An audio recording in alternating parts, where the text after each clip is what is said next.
आमची सिंपत्ती ही आमची संपत्ती बनते. आम्हाला लोकांच्याकडून सिंपत्ती पाहिजे असतं, सांत्वन पाहिजे असतं, लोकांनी आमच्या कमतरतेविषयी कौतुक करावं असं आम्हाला वाटत असतं. म्हणून त्याला इंग्लिशमध्ये शब्द आहे की ते म्हणजे की सिंपत्ती. आणि या सिंपत्तीचा आम्ही संपत्ती बनवतो आणि ही संपत्ती आमच्या जीवनामध्ये विपत्ती बनून जाते. आणि मग ही विपत्ती जी आहे ही आमच्या जीवनामध्ये अशा रीतीनं कार्य करते की आमचा कधी नाश झाला हे आम्हाला समजत नाही.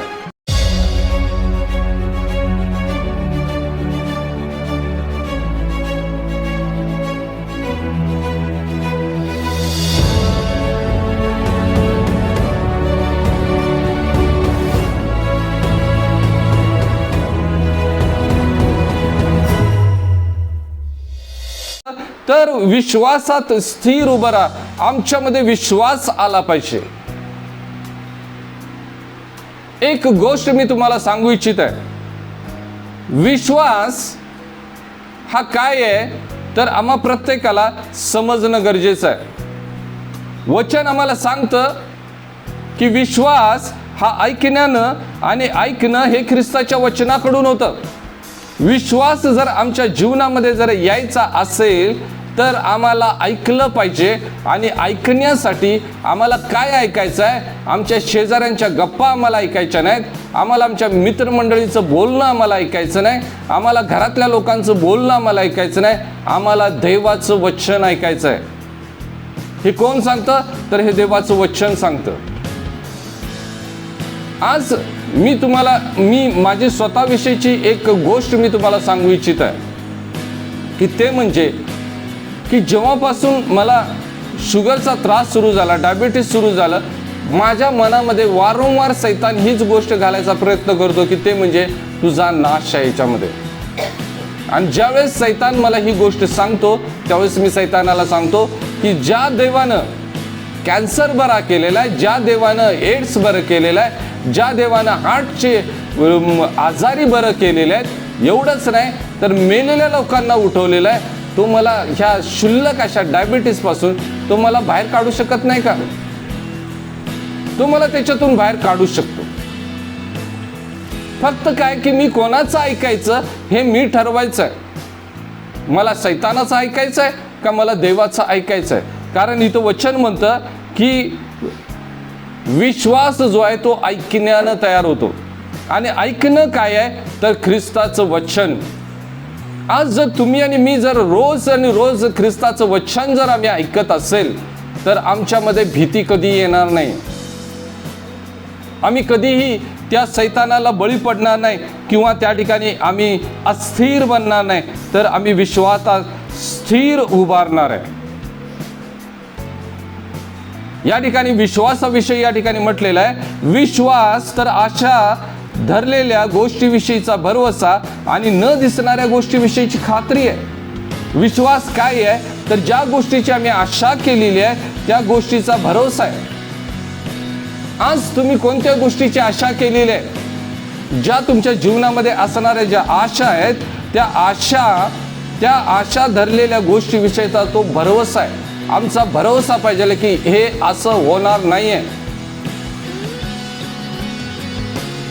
सैतान आम्हाला काहीही सांगू शकतो.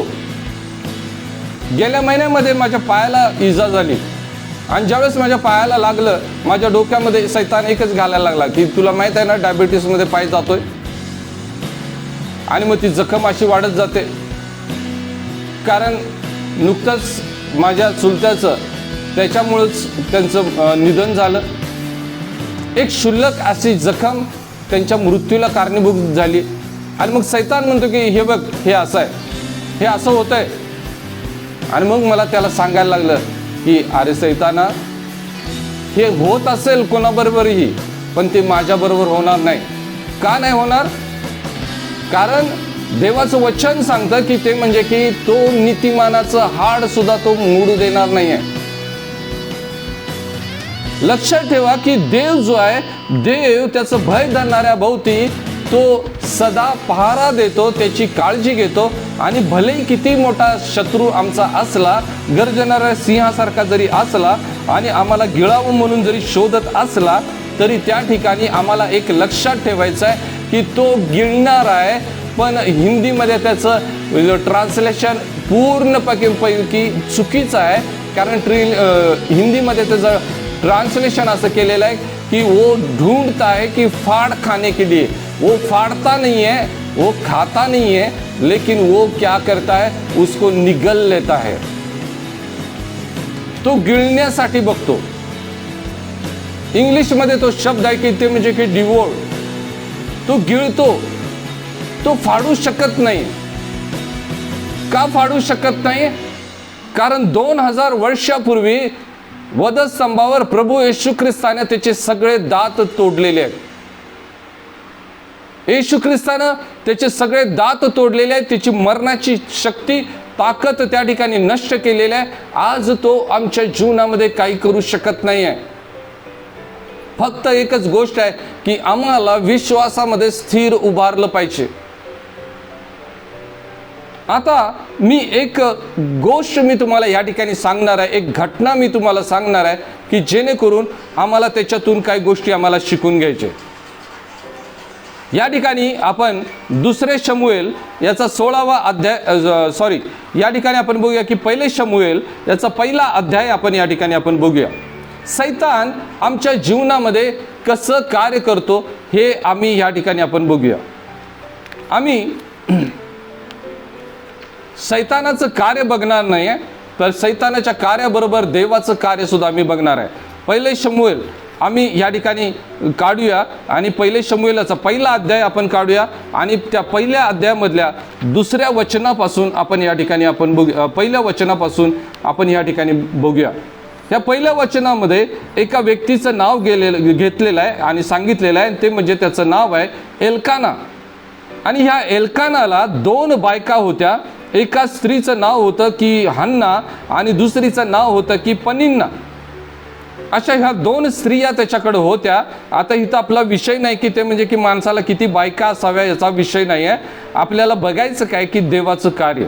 या ठिकाणी आपल्याला दिसतं की हन्ना जी आहे ही कोण आहे आणि पनिन्ना कोण आहे हे या ठिकाणी आपल्याला बघायचं. इथं असं म्हटलेलं आहे की दुसऱ्या वचनामध्ये की दुसरीचे नाव पनिन्ना, पनिन्नाला लेकरे होती. आता ह्या पनिन्नाला किती लेकरे होती हे पुढं आपल्याला दिसून येतं. जर आपण व्यवस्थित वाचलं तर 8व्या वचनामध्ये आम्हाला दिसतं की तो ज्यावेळेस एल्काना ज्यावेळेस हन्ना रडायची त्यावेळेस तो तिला म्हणायचा, मी तुला 10 मुलांपेक्षा बरा नाही काय. म्हणजे त्या पनिन्नेला 10 मुलं होती त्या ठिकाणी. आणि ही जी पनिन्ना जी होती, ही पनिन्ना या ठिकाणी आपल्याला दिसते की ही काय करायची. आपण जर बघितलं तर या ठिकाणी देवाचं वचन या ठिकाणी आम्हाला दिसतं की ते म्हणजे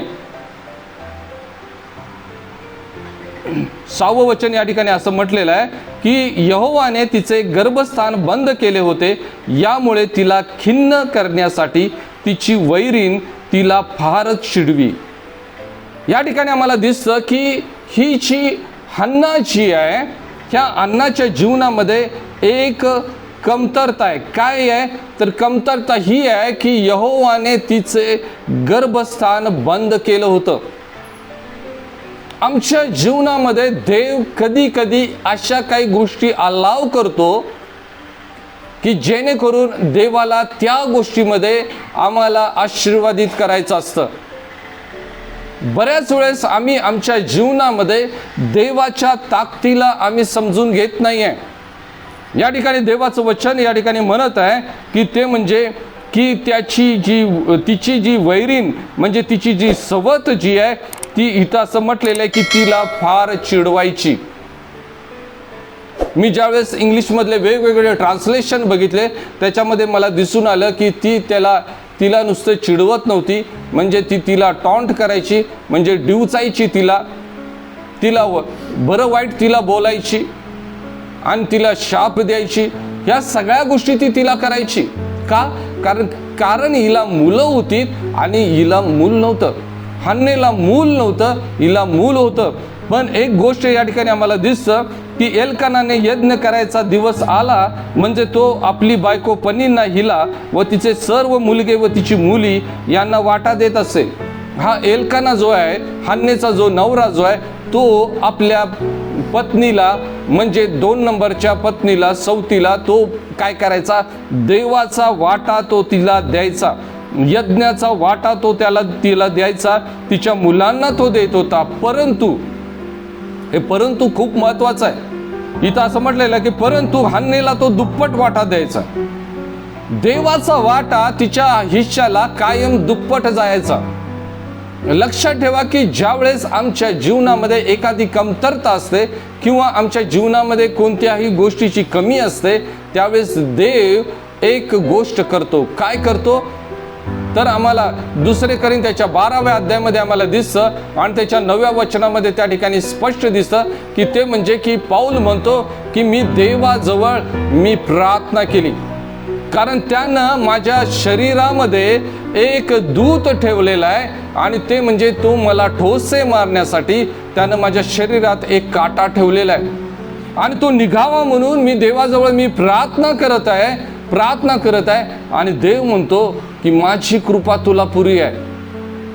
त्यानं त्या सैतानाला तिथनं त्या सैतानाच्या दूताला त्यानं काढलेलं नाही, त्याच्या शरीरामध्ये असणार त्या काट्याला त्यानं काढलेलं नाही, पण तो म्हणतो की माझी कृपा तुला पुरी आहे.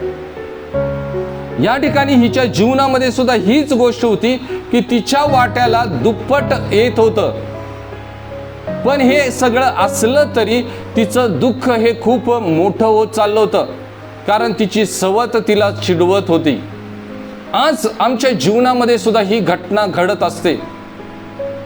लोक आम्हाला बोलतात, आमची निंदा नालस्ती करतात, आमच्या बरोबर ईर्ष्येनं राहतात, आमच्या विरोधामध्ये चालत असतात, सगळं काही करत असतात.